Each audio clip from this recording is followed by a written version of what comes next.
আসসালামু আলাইকুম এভরিওয়ান, কেমন আছেন সবাই? আজকে আপনাদের সাথে নিয়ে এসেছি এমন একটি রেসিপি যেটা আমি নিজে যদি ট্রাই না করতাম তাহলে কখনোই ট্রাস্ট করতাম না যে এত দ্রুত এই রেসিপিটা মেক করা পসিবল। আজকে আমরা করতে যাচ্ছি গরুর মাংস দিয়ে ঝোড়া মাংস।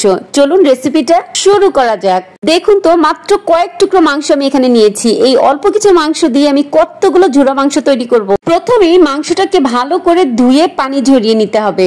এরপরে একটি শিল পাটায় মাংসগুলোকে খুব ভালো করে ছেঁচে নিতে হবে। মাংসগুলোকে যত ভালো করে ছেঁচে নিবেন মাংসের ভিতরে মশলা তত ভালো করে ঢুকবে। এরপর একটি ছুরির সাহায্যে মাংসগুলোকে আমি আরো ছোট ছোট ছোট ছোট করে কেটে নিয়েছি। দেখি আপনারা নিশ্চয়ই বুঝতে পারছেন। এরপর একটি কড়াইতে মাংস দিয়ে দিব সামান্য পানি, হলুদের গুঁড়া, মরিচের গুঁড়া, সামান্য আদা রসুন, লবণ এবং গরম মশলার গুঁড়া।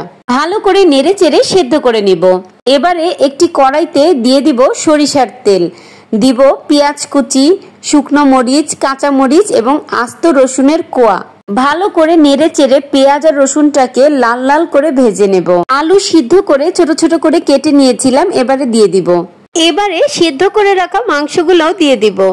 এখন শুধু সময় নিয়ে ভালো করে নেড়েচেড়ে শুধু ভাজা ভাজা করার পর। এখন এই মাংসটি রান্না করতে চুলার হিট আমার মিডিয়াম টু লোতে রেখেই করতে হবে। ঝোড়া মাংস খেতে কার না পছন্দ বলুন? আগে আম্মুকে দেখতাম অনেকগুলো মাংস রান্না করে সেটাকে জাল দিয়ে দিয়ে তারপরে মাংসের ঝুড়ি করতো, আর এখন কত অল্প সময়ে ঝটপট বানিয়ে নিয়ে ফেললো। এই মাংসটা আপনারা ভাত কিংবা রুটি যা দিয়ে খান না কেন তৃপ্তি সহকারে খেতে পারবেন, এত মজা হয় খেতে। একবার যদি এটা কাউকে বানিয়ে খাওয়ান, সে আপনার কাছে এই রেসিপিটা জানতে চাইবেই। তৈরি হয়ে গেল আমার গরুর মাংস দিয়ে ঝোড়া মাংস। আর দেরি কেন, আপনারাও বাসায় আজই ঝটপট বানিয়ে নিন গরুর মাংস দিয়ে ঝোড়া মাংস। আজ এ পর্যন্তই, আবার হাজির হব অন্য কোনো রেসিপি নিয়ে। রেসিপিটি ভালো লাগলে অবশ্যই লাইক, কমেন্ট এন্ড শেয়ার করবেন। ভালো থাকবেন সবাই, আল্লাহ হাফিজ।